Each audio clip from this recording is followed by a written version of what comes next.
پاکستان بننے کے بعد قادیانیوں کی سازشیں اور شرارتیں مزید جب بڑھنے لگی تو 1953 میں امیر شریعت مولانا سید عطا اللہ شاہ بخاری رحمۃ اللہ علیہ کی قیادت میں ختم نبوت کی ملگیر تحریک چلی، اور اس تحریک کا مطالبہ یہ تھا کہ قادیانیوں کو غیر مسلم اقلیت قرار دیا جائے۔ چنانچہ مولانا عطا اللہ شاہ بخاری رحمۃ اللہ علیہ گرفتار کیے گئے۔ کم و بیش اس تحریک میں 10,000 مسلمان شہید کیے گئے، اور 1953 میں قادیانیوں کی ایک بہت بڑی سازش پہلی مرتبہ بے نقاب ہوئی، اور اس سازش کو بے نقاب کیا مولانا سید ابو الاعلیٰ مودودی رحمۃ اللہ علیہ نے، کہ انہوں نے قادیانی مسئلہ یہ پمفلٹ لکھا، 32 صفحات ہیں، اور مولانا مودودی رحمۃ اللہ علیہ نے اس قادیانی مسئلہ کے صفحہ نمبر 18 پر اس سازش کو بے نقاب کیا، اور سرخی یہ قائم کی کہ پاکستان میں قادیانی ریاست۔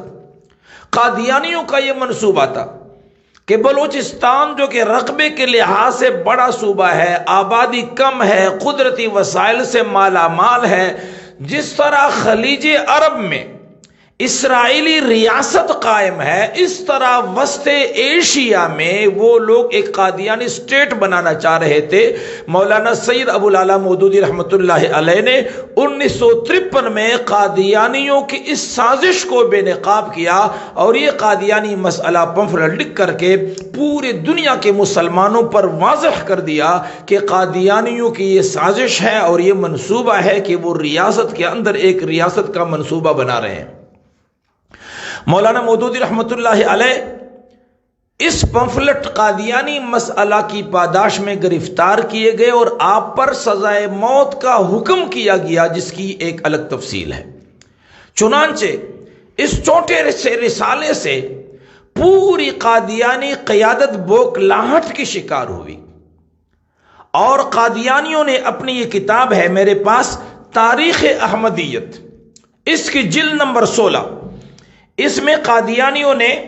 گورنر پنجاب کے نام ایک خط لکھا، یہ صفحہ نمبر 244 ہے، اور خط لکھنے والا مرزا غلام قادیانی کا بیٹا محمود احمد ہے، جو اس وقت قادیانیوں کا سربراہ تھا۔ اس نے 20 مارچ 1953 کو گورنر پنجاب کے نام خط لکھا، اور اس خط میں من جملہ دیگر باتوں کی ایک اہم بات یہ بھی ہے کہ بالخصوص جبکہ جماعت اسلامی کے مولوی مودودی صاحب جیسے جارح افراد پہلے سے بھی زیادہ جوش و خروش سے جماعت احمدیہ کے خلاف لٹریچر تقسیم کرنے میں مصروف ہیں۔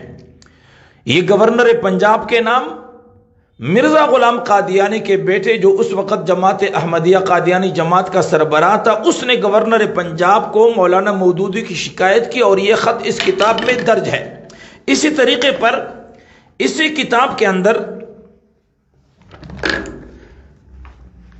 قادیانی مسئلہ کو بم قرار دیا ہے، اور یہ صفحہ نمبر 451 پر لکھتا ہے کہ سید فردوس شاہ کو 4 کی شام کو ایک غضبناک ہجوم نے مسجد وزیر خان کے اندر یا باہر قتل کر دیا۔ یہ بعد میں ہونے والے واقعات کا محض ایک پیش خیمہ تھا، لیکن اس حادثے کے بعد بھی جماعت اسلامی نے نہ اظہار تعصب کیا، نہ اس وحشیانہ قتل کی مذمت میں ایک لفظ کہا۔ فردوس شاہ کوئی قادیانی تھا جو لاہور میں قتل کیا جا چکا، تو اس کتاب میں یہ شکوہ کیا جا رہا ہے کہ جماعت اسلامی نے نہ اظہار تعصب کیا، نہ اس وحشیانہ قتل کی مذمت میں ایک لفظ کہا، بلکہ اس کے برعکس اس جماعت کے بانی نے آگ اور خون کے اس ہولناک ہنگامے کے درمیان قادیانی مسئلہ کا بم پھینک دیا۔ قادیانی مسئلہ کو قادیانیوں نے بم قرار دیا ہے۔ الفضل ما شہدت بہ الاعداء،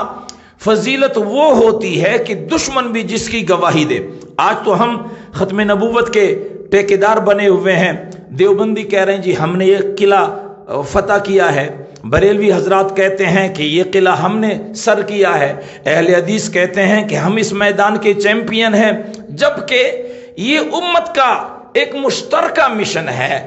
اور پوری امت نے یکجان ہو کر رسول اللہ صلی اللہ علیہ وسلم کی عزت و آبرو اور عقیدہ ختم نبوت کی حفاظت کے لیے کردار ادا کیا ہے۔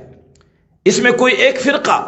اگر اس پوری تحریک کو اپنی طرف منسوب کرتا ہے تو گویا کہ وہ اس تحریک کو متنازع بنانا چاہتا ہے اور اس عظیم مشن کو محدود کرنا چاہتا ہے، جبکہ یہ عظیم مشن پوری امت کا ہے۔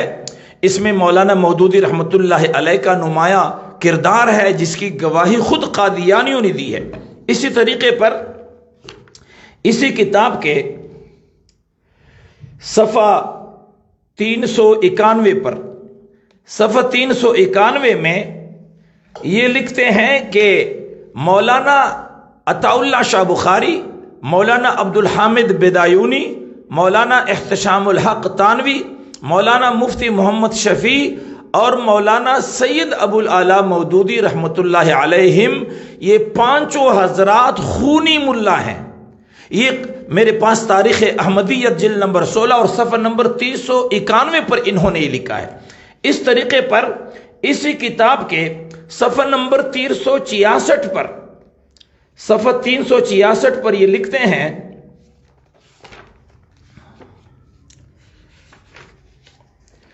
کہ قادیانی مسئلہ کا جواب، عنوان یہ دیا ہے قادیانی مسئلہ کا جواب۔ مولانا سید ابو الاعلی صاحب مودودی نے عین فسادات پنجاب کے دوران اپنے مضمون قادیانی مسئلہ کو پہلے ترجمان القرآن میں اور پھر مستقل رسالہ کی شکل میں لاکھوں کی تعداد میں شائع کیا تھا۔ تحقیقاتی عدالت میں یہ رسالہ بھی زیر بحث آیا اور مودودی صاحب اور ان کی جماعت نے اسی کی بنیاد پر تحریری و تقریری بیانات عدالت میں دیے۔ ویسے بھی ملک کے ایک طبقے پر اس نے ایسا گہرا اثر ڈالا کہ احمدیت کے خلاف نفرت و حقارت کی خلیج وسیع سے وسیع تر ہو گئی۔ یہ قادیانی مسئلہ کے بارے میں قادیانی لوگ یہ کہہ رہے ہیں۔ تو میرے دوستوں اور بھائیوں، مولانا سید ابو الاعلی مودودی رحمۃ اللہ علیہ نے 1953 میں قادیانی مسئلہ یہ پمفلٹ شائع کر کے امت مسلمہ کو بتا دیا کہ قادیانی لوگوں کی یہ سازش ہے کہ وہ بلوچستان کو ایک ریاست بنانا چاہتے ہیں۔ اسی قادیانی مسئلہ کی پاداش میں آپ گرفتار کیے گئے، آپ پر سزائے موت کا حکم کیا گیا ہے۔ آج کے اس پروگرام کے معرفت پر میں امت مسلمہ کی خدمت میں انتہائی عاجزانہ درخواست کرتا ہوں کہ آپ ختم نبوت کے اس مشن اور اس کاز کو